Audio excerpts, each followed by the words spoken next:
মহান স্বাধীনতা দিবস, স্বাধীনতার ৫৫ বছর। এই ৫৫ বছরে কে কতটুকু স্বাধীন, কতটুকু স্বাধীনতা আপনি ভোগ করছেন, এটা আপনি নিজেরে প্রশ্ন করেন। প্রশ্ন করলে বোঝা যাবেন যে এই স্বাধীনতায় আপনাকে কতটা আপনার প্রতিদিনের জীবনযাত্রার যে মান, সেখানে কতটা উন্নয়ন করতে পেরেছে, এটা নিজেরা জিজ্ঞেস করেন। এর উত্তর দুই ধরনের আসবে। এখানে আবার কিছু মানুষ তো উন্নত হয়েছে, যারা কিনা পাতলা পায়খানা পাছার মধ্যে হালকা একটু লিকুইড বের হইলেই মনে করেন এয়ার অ্যাম্বুলেন্স দাঁড়ানো থাকে, সিঙ্গাপুরে নিয়ে যায়। ওনার কাছে স্বাধীনতার ডেফিনেশন একরকম হবে। ক্যান্সার হওয়ার পরেও যে কিনা ক্যামো দেওয়া খুব জরুরি, সেই ক্যামোর সিরিয়াল পাওয়ার জন্য যে যার কিনা ৩ মাস বসে থাকতে থাকতে মারা যায়, ক্যামো দিতে পারে না, তার কাছে ঢাকা মেডিকেলে যান, আপনি ক্যান্সার হাসপাতালে যান, আপনি সোহরাওয়ার্দীতে যান, মিটফোর্ডে যান, ওইখানে যায় পরিবেশ দেখলেই বুঝবেন যে স্বাধীনতা কাকে বলে। ওই মানুষের কাছে জিজ্ঞেস করেন, ও আপনার বলে দিবে যে স্বাধীনতা কাকে বলে, এই স্বাধীনতায় ওনার জন্য কত উপকার করেছে। আজকে বাংলাদেশের যেটুকু অর্জন শুধুমাত্র একটা জায়গায়, সেটা হচ্ছে প্রবাসীরা দেশের বাইরে থাকে, এরা কিছু ডলার পাঠায়। এই ছাড়া বাংলাদেশের কোনো অর্জন নাই, কোনো জায়গায় কোনো অর্জন নাই। সেই মানুষগুলোরে গিয়ে জিজ্ঞেস করেন তাদেরকেও এই সরকার কতটুকু সুখে রাখতে পেরেছেন। একটা টিকিটের জন্য ঈদে দেশে আসতে পারেনি। সরকারের তো উচিত প্রতিটা প্রতি 2 ঈদে সবাইকে সমপরিমাণ টিকিটের সমপরিমাণ টাকা দিয়ে দিবে সরকার। আনেন, আপনার দেশে ঈদ করতে মন চায়, ছেলে মেয়েরে পড়ালেখা করেন অস্ট্রেলিয়া, ইংল্যান্ডে, আমেরিকায়, কানাডায়, আর ঈদের সময় তাদের সেই লন্ডন গিয়ে আবার বাজার টাজার মার্কেট টার্কেট করে নতুন মডেলের টাইফোন গোল্ড সব কিনে নিয়ে এসে তারপরে ঈদ করতে মন চায়। আর সৌদি আরবের ওই প্রবাসীর ইন করতে মন চায় না। ওরে যায় জিজ্ঞেস করেন স্বাধীনতার মানে কি, ও বলে দেবে। সো আপনারা আমার এই ভিডিওটা যখন দেখছেন, আমাদের এই দেশের স্বাধীনতাটা হইল, এই ভিডিওটা দেখার 24 ঘন্টাও পার হয় নাই, দৌলতদিয়া পাটুরিয়া ঘাটের একটা বাস আস্তে করে ফেরি দিয়ে নেমে পানিতে পড়ে গেল। 40-50 জন যাত্রী নিয়ে, সেখানে আমি ভিডিও করার আগ পর্যন্ত যতটুকু জানতে পারলাম 25 জনের লাশ অলরেডি উদ্ধার করা হয়েছে। আরও কতজন মারা যাবে ঠিক নেই। আপনার এই মরার স্বাধীনতা তৈরি হয়েছে 1971 সালের যুদ্ধ মধ্য দিয়ে। আপনি মরবেন, এটাই স্বাধীনতা। আপনি প্রজা, আপনি ওদের গোলামি খাটবেন। ওদের একজন মারা যাবে, ওদের পরিবারের রাষ্ট্রীয় শোক হবে। আপনি 25 জন না, 25,000 মারা গেলেও রাষ্ট্রীয় শোক ঘোষণা করা হবে না। এটার নামই স্বাধীনতা। এই স্বাধীনতার জন্যে বাংলাদেশের মানুষ 1971 সালে যুদ্ধ করেনি, যুদ্ধ করেও নাই, এটাও বাস্তব কথা। এখন আপনি ওদেরকে বলবেন, ধরেন স্বাধীনতা এই যে এটা নিয়ে যে বিশাল আকারে সবচেয়ে বেশি করে আওয়ামী লীগকে জিজ্ঞেস করেন, তোর আব্বা বলেছিল তাজউদ্দিন নাকে তেল দিয়ে ঘুমাও, 27 তারিখ হরতাল। 1971 সালে 27 তারিখ হরতাল হওয়ার কথা ছিল। তাজউদ্দিনের মেয়ের লেখা বই, ভাই আপনি আমারে বিশ্বাস করার দরকার নাই, আপনারও আমি বিশ্বাস করব না। সো আমরা 71-এর ওগুলো নিয়েই, যারা ওই সময়ের মানুষ তাদের কথা যা বলেছে তাদেরকে নিয়েই শুনবো। এই শেখ মুজিব সেদিন পাঞ্জাবি ইস্ত্রি করে সুটকেস গুছায় তারপরে পাকিস্তানিদের সাথে চলে গিয়েছিল। এই মুক্তিযুদ্ধের ইতিহাস নিয়ে শেখ মুজিবকে বানানো হয়েছে জাতির পিতা, আর জিয়াউর রহমানকে বানানো হয়েছে স্বাধীনতার ঘোষক। জিয়াউর রহমান স্বাধীনতার ঘোষক ছিল, এটা সত্যি কথা, কিন্তু এইটারও আবার আওয়ামী লীগ মিথ্যা বানিয়েছে। অতএব এই ইতিহাসের কোনোটাই সত্যি না। সত্যি যে ইতিহাস, সেটা যদি নাকি করতে চাইতো তাহলে 55 বছরে করা সম্ভব ছিল। প্রতি বছর একটা মন্ত্রণালয় করা হয়, বালযুদ্ধ মন্ত্রণালয়। এই বালযুদ্ধ মন্ত্রণালয়টাকে আপনার একজন মন্ত্রী দেয়, প্রতিমন্ত্রী, উপমন্ত্রী, সচিব, উপসচিব, যুগ্ম সচিব, সচিব দিয়া বিশাল একটা অফিস নিয়ে সচিবালয় তারা দখল করে আছে। সেই মুক্তিযোদ্ধা মন্ত্রণালয় 55 বছরে আজ পর্যন্ত আমাদেরকে বলতে পারে নাই কতজন মানুষ মারা গিয়েছিল, কতজন মুক্তিযোদ্ধা, কারা আসল মুক্তিযোদ্ধা, কারা আসল রাজাকার, কিচ্ছু না। এটা একটা ব্যবসা। এই ব্যবসা করে বিএনপি আসলে বিএনপি খায়, আওয়ামী লীগ আসলে সবচাইতে ব্যবসা করে খায়।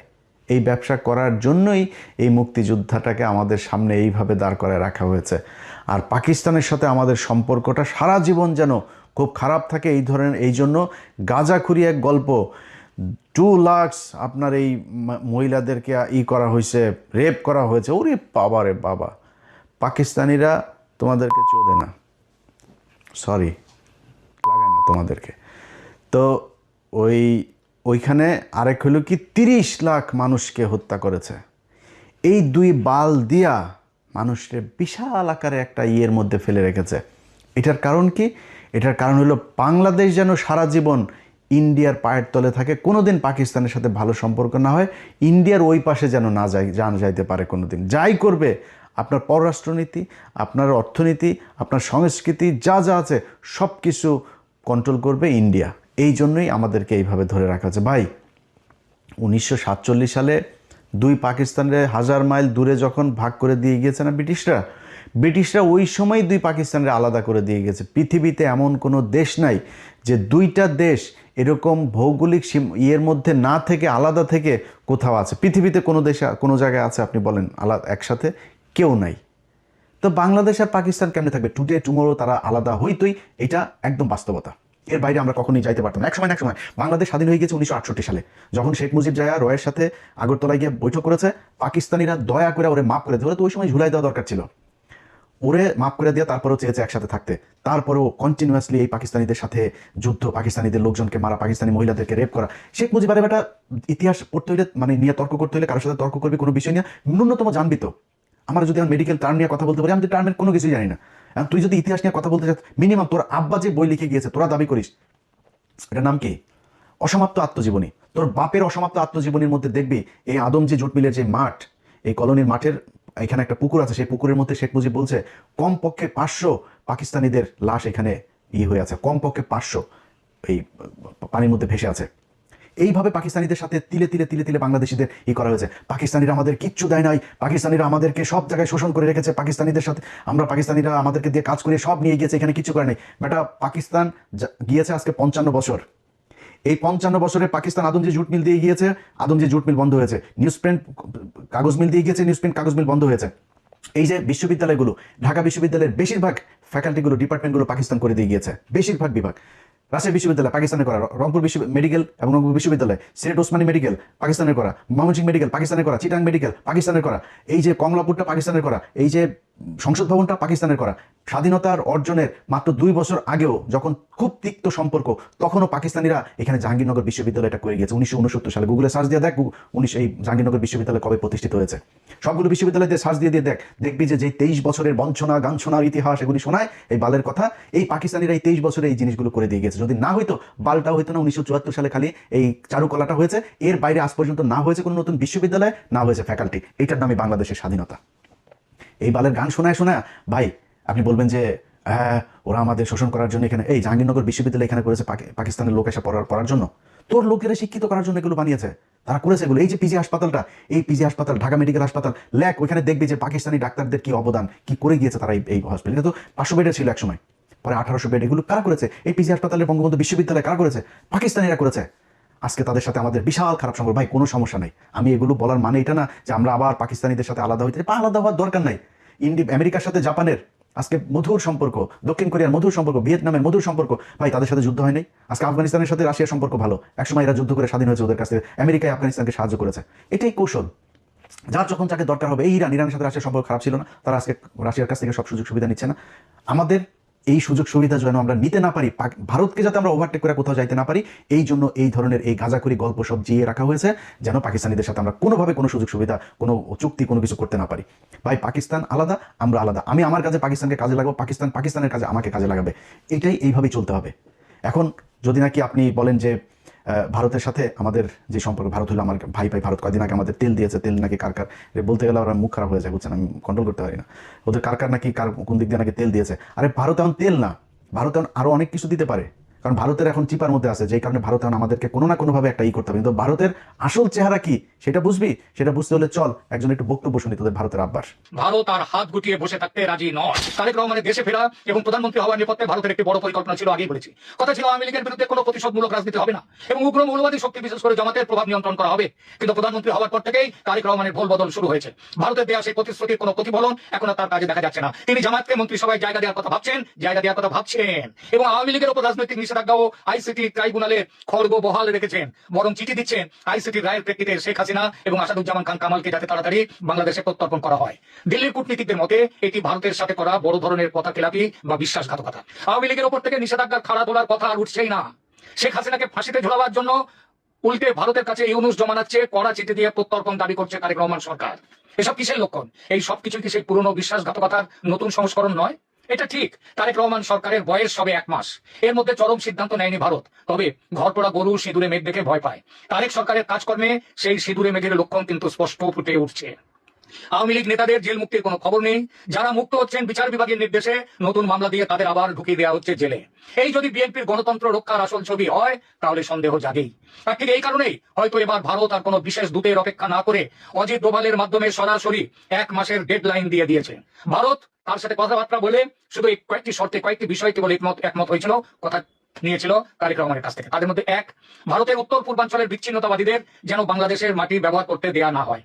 2, দেশে ইনক্লুসিভ রাজনীতি যেন ফিরিয়ে আনা হয়, অর্থাৎ আওয়ামী লীগকে সরকারি নিষেধাজ্ঞা থেকে মুক্ত করা যেন হয়, এবং একই সঙ্গে ক্রাইম ট্রাইব্যুনালের অন্যায্য অবৈধ বিচারকে আইন বিরুদ্ধ বলে ঘোষণা করে সেই বিচারকে বাতিল করা।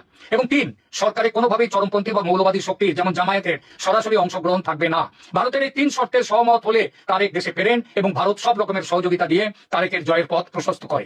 কিন্তু প্রধানমন্ত্রী হবার পর তারেক রহমান কি সেই 2004 সালের মতোই ভারতের বিশ্বাস ভাঙতে চলেছেন? ভবিষ্যতের পথ নিষ্কণ্টক রাখতে শেখ হাসিনার দেশে ফেরা বন্ধ করো, মৃত্যুদণ্ড বহাল রাখো, আওয়ামী লীগকে নিষিদ্ধ রেখে দাও, রাজনীতিতে যেন ফিরতে না পারে আওয়ামী লীগ, যাতে আমেরিকার দালালি করবার জন্য বাংলাদেশ অনন্তকাল তৈরি হতে পারে। দিল্লির রণমূর্তি এই কারণেই, এই জন্যই অজিত ডোভালের চরম বার্তা। কেননা পরিস্থিতি আবার সেই 2004-এর দিকে চলেছে।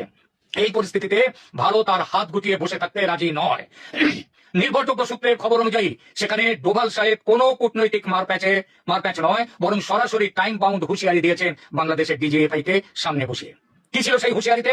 1, আগামী 1 মাসের মধ্যে আওয়ামী লীগের উপর থেকে সমস্ত রাজনৈতিক নিষেধাজ্ঞা তুলে নিতে হবে। 2, আইসিটি অধ্যাদেশ এবং তার অধীনে দেওয়া সমস্ত সাজা ও শেখ হাসিনার মৃত্যুদণ্ডের নির্দেশ বাতিল করতে হবে।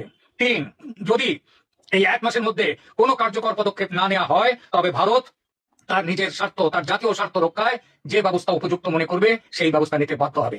এই হুঁশিয়ারি শুধু কথার কথা নয়, ভারতের নিরাপত্তা বিশ্লেষকরাও বলছেন জামাতের উত্থান মানে ভারতের উত্তর পূর্বাঞ্চলের অস্থিরতা তৈরি করা। ভারত কোনোভাবেই তার প্রতিবেশী রাষ্ট্রে পাকিস্তান ঘেঁষা কোন মৌলবাদী শক্তি, যে শক্তি বাংলাদেশের স্বাধীনতার শত্রু, তাদেরকে সহ্য করবে না।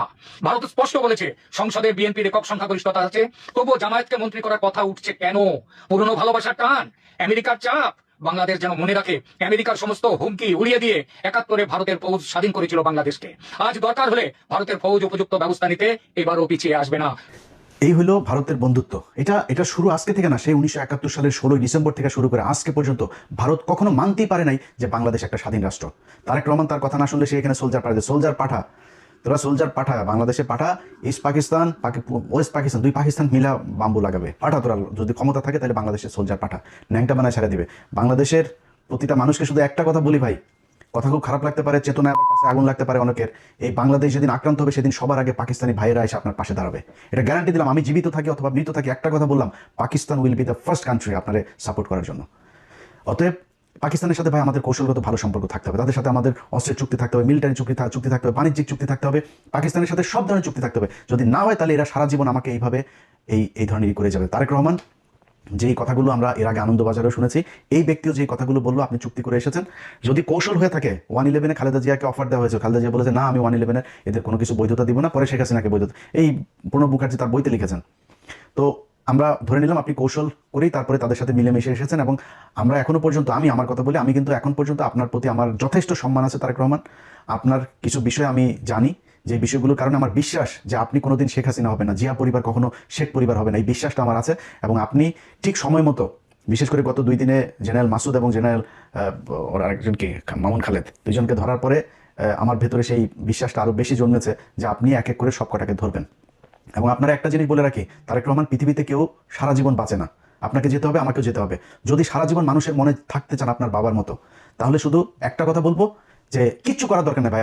আপনি দুর্নীতি করেন, টাকা পয়সা নিয়ে লন্ডনে পাঠান, আপনি এই আওয়ামী লীগের মতো করে প্রচুর টাকা পয়সা নেন, কোনো সমস্যা নেই ভাই। খালি ইন্ডিয়ার বিরুদ্ধে আমাদের একটা জায়গায় দাঁড় করাই দিয়ে যাবেন, যেটা আমরা ইউনুসের কাছে চেয়েছিলাম, ইউনুস করে নাই। আপনার কাছে আমাদের প্রত্যাশা থাকবে এই কাজটা খালি করে দেন, আপনার যে কোনো বিপদে, এই দেশের যে কোনো বিপদে বাংলাদেশের 18 কোটি মানুষ এক হয়ে আপনার পাশে দাঁড়াবে। ভারতে আসতে দেন, দেখি ওরা আমাদেরকে কি করে নিয়ে যায়। খালি আমাদের কিচ্ছু লাগবে না ভাই, আমাদের খালি এই আপনার এই আকাশ নিরাপত্তা ব্যবস্থাটা আমাদের করেন, যাতে আমরা আমাদের ইন্টারসেপশনের এই কাজগুলো যাতে আমরা খুব ভালোভাবে করতে পারি। ওদের আকাশ দিয়ে যদি ওরা আমাদের কিছু করতে না পারে, ওরা মাটিতে নামে আমাদের কিছু করতে পারবে না। সারা জীবন যুদ্ধ করলেও ইন্ডিয়ানরা আমাদের সাথে যুদ্ধ করে পারবে না, এই সাহস ওদের নাই। আর সেই সাথে আমাদের যা লাগে, অস্ত্র লাগে, যা লাগে, সেটা ভাই আপনাদের মানে এই আল্লাহকে সাক্ষী রেখে বললাম, যদি পাকিস্তান সবার আগে আপনার পাশে না দাঁড়ায় আসা, আমি যদি জীবিত থাকি সেদিন আমার জুতার গলা নিয়ে আপনাদের সামনে আসা হাজির হব। অতএব এরা যে হুমকি ধমকি যা দিচ্ছে, আপনি এটাতে বিচলিত না হয়ে আপনার ওদের সাথে আপনাকে চোখে চোখ রেখে একটা পর্যায়ে গিয়ে কথা বলতে হবে। আপনার যতটুকু কৌশল অবলম্বন করা দরকার আপনি করেন, কোনো সমস্যা নাই। আপনাদের সামনে ভিডিওতে আজকে আমি কথা দিলাম যে বাংলাদেশ যদি ভারতের সাথে যুদ্ধ হয় এবং এই বর্তমান সরকার যদি বাংলাদেশের মানুষের পক্ষে থাকে, আমি যদি নাকি ওই দিন ফ্লাই করে বাংলাদেশে না যাই, তাহলে আমার সারা জীবন আপনি যা মনে চায়, ভীতু, কাপুরুষ, খারাপ, বজ্জাত, মানে বেইমান, মুনাফেক, যা মনে চায় বলেন, সেদিন যদি আমি দেশে না যাই। কিন্তু ওই সরকারকে, আমার দেশের ওই সময়ের সরকারকে ইন্ডিয়ার বিরুদ্ধে যুদ্ধে অংশ নিতে হবে। অতএব আপনার যেই এই ভারত যে হুমকি আপনাকে দিয়েছে, এটাতে আপনি তোয়াক্কা না করে আপনি বাংলাদেশের মানুষের যে চাওয়া পাওয়া, বাংলাদেশের মানুষ, প্রতিটা মানুষ এক একজন সোলজার, যদি প্রয়োজন হয় আমাদেরকে প্রশিক্ষণ দেন, যা প্রয়োজন, যত টাকা আমরা না খেয়ে বাংলাদেশের মানুষ ঘরের থালা বাটি বিক্রি করে আপনাকে টাকা দিবে, কত টাকা, কত ডলার লাগবে, কি অস্ত্র কিনতে হবে, আপনি সেগুলো কিনে এই দেশের মানুষের নিরাপত্তার ব্যবস্থা করেন। বিশেষ করে এই আপনার ইন্টারসেপ্টরের যে এটাকে আপনাদের করতে হবে, কারণ তাদের যেহেতু যুদ্ধ বিমান, তাদের মিসাইল আছে, তাদের ড্রোন আছে। সো এই জিনিসগুলোর জন্য কি করা দরকার, সেটা যার সাথে চুক্তি করতে হয়, পাকিস্তানের সাথে করতে হোক, চীনের সাথে করতে হোক, তুরস্কের সাথে করতে হোক, আমেরিকার সাথে করতে হোক, রাশিয়ার সাথে করতে হোক, যার সাথে মনে চায় করেন, করে আমাদের এই নিরাপত্তার ব্যবস্থা করেন। মাটিতে নেমে যখন ওরা যুদ্ধে নামতে আসবে, ওইটার সাথে বাংলাদেশের মানুষ ফাইট করবে, সেটার জন্য আমাদের প্রশিক্ষণ দেন, যা প্রয়োজন সেটা করেন। এই দেশের মানুষ জীবন দেওয়ার জন্য প্রস্তুত। আমরা অন্তত গত 15 বছরে এরকম একটা প্রজন্ম তৈরি করেছে, যে প্রজন্মটা এই দেশে ভারতের বিরুদ্ধে যুদ্ধ করে শহীদ হওয়ার জন্য মুখিয়ে আছে। কে বিএনপি করে, কে জামাত করে, কে কোন দল করে, চরমনাই করে না কি করে, ইন্ডিয়ার প্রশ্নে সবাই এক। অতএব আপনি সেটা করেন। আমাদের কিছু কিছু মানুষজন আছে যারা এখনো পর্যন্ত পাকিস্তানের সাথে আমাদেরকে একটা দ্বন্দ্ব বাধায় রাখার জন্য একটাই করে, ভাই 26 মার্চ আমরা স্বাধীনতা দিবস, ওকে 16 ডিসেম্বর ইন্ডিয়া তাদের কাছ থেকে লিখে নিয়ে গেছে, আমাদের কারো আসতে দেন, ওকে, তারপর ভাই আলাদা হয়ে গেছে, দ্যাটস এনাফ, এটা ওভার। এখন আমরা দিনগুলো পালন করবো, ঠিক আছে, গুতাগুতির দরকার নাই। তো পাকিস্তানের গুতায় কি পাকিস্তানের কাছ থেকে আপনি টাকা নিতে পারবেন? পাকিস্তান আপনার এখানে না আসলে পাকিস্তানের কি হবে? পাকিস্তানের ল্যান্ডের অভাব আছে? আমার মেয়ে 1,44,000 বর্গ কিলোমিটার, ওর 6,80,000 না কত হাজার বর্গ, আমার চাইতে এরকম 5টা রাষ্ট্রের মতো একটা দেশ, মানুষ আমাদের চেয়েও কম। তোদের আমাদের জায়গা দরকার আছে নাকি? আমার এখানে আছে কি? আছে কিছু বাংলাদেশে। এখন ওরা আমাদেরকে এই কিছু মানুষজন আছে যেগুলো এই দ্বন্দ্ব বাধায় রাখার জন্য ইচ্ছাকৃতভাবে, দেখেন সবশেষ খেলাটার কথা বলে আপনাদের শেষ করি। সবশেষ খেলার ক্রিকেট খেলাটায় বাংলাদেশ 3টা ম্যাচ খেললো। 3টা ম্যাচের মধ্যে প্রথম ম্যাচে আপনার মেহেদী হাসান মিরাজ, সালমান আগা তাকে আউট করলো। দেখেন এই পাকিস্তান মাত্র কয়দিন আগে ভারতের সাথে যখন বাংলাদেশ খেলতে যাবে না ভারতে, একমাত্র পাকিস্তান এসে আমাদের পাশে দাঁড়াইলো, আর কেউ দাঁড়ায় নাই। অনেকে বলে হ্যাঁ পাকিস্তান তো পরে খেললোই, পাকিস্তান বলে লাভ হলো কি, শুধু ফাঁকা আওয়াজ দিল। আরে বেটা, ফাঁকা আওয়াজ তোর কোনো বাপ দিয়েছে? পাকিস্তান দিয়েছে। ওইটা দেওয়াতে লাভ হয়েছে না লোকসান হয়েছে, সেটা বিসিবির যা জিজ্ঞেস কর, তারপরে জানতে পারবি। পাকিস্তান তো দাঁড়াইছে ভাই, আমার পক্ষে কথা তো বলছে তারা। এরপর তারা সিরিজ খেলতে আসলো আমাদের এখানে। তো তারা তো বন্ধুর মন নিয়ে আসছে ভাই। বাংলাদেশের একটা মানুষ যদি ওইখানে পাকিস্তানে যায় না, দেখেন পাকিস্তানের মানুষ ওরে মনে হয় হারানো ভাই খুঁজে পাইছে। খাবারের বিল নেয় না, গাড়ির ভাড়া নেয় না, জোর করে বাড়িতে ঢুকায় নিয়ে যায়, নাস্তা খাওয়ায়, থাকতে জায়গা দেয়, এরকম অবস্থা। সেই দেশের একটা মানুষ, সে ব্যাটসম্যান যখন সালমান আগাও ব্যাটটা নিয়ে দৌড় দিয়েছিল বল আনার জন্য, বাট পরে রান দেয় নাই। সে ক্রিজের ঠিক পাশে, এরকম না যে সে ক্রিজের মাঝখান থেকে বলটা ধরেছে, ক্রিজের পাশে ব্যাটটা ফেললেই সে ক্রিজের ভেতরে, সে ব্যাট না ফেলা, সে ওই বলটারে আটকাইছে, বলটা উঠায় সে মিরাজের হাতে দিতে গিয়েছে। ও মা, সে বলটা করলো কি, স্টাম্পে মারা, মিরাজ এসে তাড়াতাড়ি করে চোরের মতো, একটা চোরের বাচ্চা, ফকিন্নির বাচ্চা, এসে বলটা ভেঙে দিল। এরপরে আবার লাস্টের ম্যাচে আপনার করলো, এই যে ওর নাম কি, নাহিদ রানা, ওর মুখের অঙ্গভঙ্গি দেখে আমার মনে হয়েছে যে একটা গালি দিয়েছে, একটা বাজে গালি দিয়েছে। আমি ওর মুখের যে মুভমেন্টটা দেখেছি, ওটা আমার মনে হচ্ছে একটা বাজে গালিটা দিলাম না এখানে, তো গালিটা সে দিয়েছে। বিশাল, আরে বাবা, বিরাট আকারের উত্তেজনা, মনে হয় ভারত পাকিস্তান খেলা হচ্ছে। আরে বেটা, তোর তো বোঝা উচিত, এই যে এখন গেছিস PSL খেলতে, তোর বাপরাই তো নিল, তোর বাপের দেশেই তো গেলি PSL এ, তোর বাপেরা তোদের দেশ থেকে, বাংলাদেশ থেকে 6টা প্লেয়ার নিয়েছে। আর IPL এ নিয়ে যাইতো সাকিব আল হাসান, পৃথিবীর শ্রেষ্ঠ একজন অলরাউন্ডার, সবচাইতে ধারাবাহিক একজন প্লেয়ার, ফর্মে থাকা প্লেয়ার, তারে নিয়ে সাইডলাইনের বাইরে দাঁড় করে রাখতো, পানি না হয়তো তারে দিয়া। অপমান খালি নিত কেন? বাংলাদেশের দর্শকগুলো নেওয়া, স্পন্সর আছে না, ওদের তো প্রোডাক্ট বিক্রি করতে হবে, বাংলাদেশের মানুষ দর্শক তো থাকবে না, একজন না থাকলে নিয়ে বসায় রাখতো। এটা করতো ইন্ডিয়া। আরে ভাই, ইন্ডিয়া আজকে সেই শুরু থেকে এখন পর্যন্ত সারা জীবন এই যে টেস্ট স্ট্যাটাস, সবার পরে তারা আমাদের কি দিয়েছে, এই যে টেস্ট স্ট্যাটাস খেলা মানে না, বাংলাদেশের থাকা উচিত না। এই যে এই সেবাগ, বীরেন্দ্র সেবাগ, এই শালা বলছিল যে বাংলাদেশের টেস্ট স্ট্যাটাস থাকা উচিত না।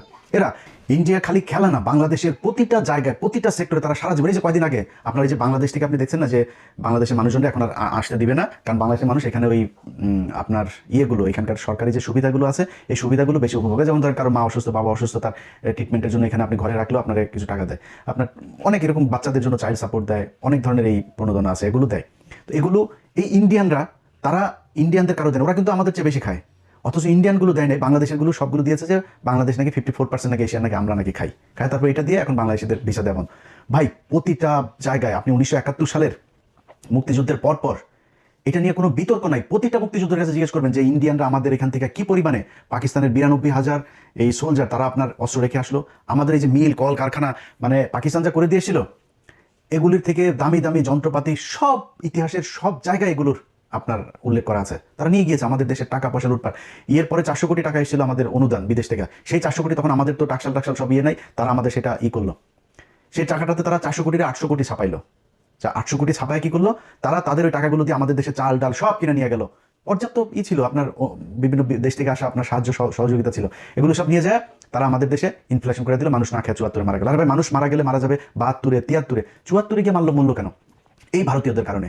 ভাই আপনারে আমি যদি এখন 55 বছরে এই ইতিহাস এত ড্যামেজ হয়েছে যে আপনাকে এখন আমি বুঝাইতে গেলে আপনার অনেক কিছু মনে হবে যে এই লোক আসলে মানে মুক্তিযুদ্ধ নিয়ে এত বা কথা বলে, ভারতের বিরুদ্ধে এত ক্ষোভ তার। ভাই আমার কথা বিশ্বাস করার দরকার নেই আপনার, আল্লাহর ওয়াস্তে যে মানুষগুলো সেক্টর কমান্ডার ছিল, মুক্তিযুদ্ধের সর্বাধিনায়ক আছে না জেনারেল ওসমানী, সেই জেনারেল ওসমানী শেখ মুজিবের এখান থেকে পদত্যাগ করেছিল, জানেন এটা? শেখ মুজিব মন্ত্রণালয়ে থাকতে দেয় নাই। এই যে তাজউদ্দিন আহমেদ, তার অবর্তমানে সে প্রধানমন্ত্রী ছিল না, এই তাজউদ্দিন আহমেদের শেখ মুজিব বহিষ্কার করেছে, বাধ্য হয়েছে তারা করতে। আর শেখ মুজিব এই তাজউদ্দিনের মেয়ের বইতে লিখেন একদম হুবহু সেদিনের ঘটনাটা বর্ণনা করেছে যে আব্বু সেদিন এই বাড়িতে এসে তারপর বলেছিল এর চেয়ে পাকিস্তান আমলি তো ভালো ছিল।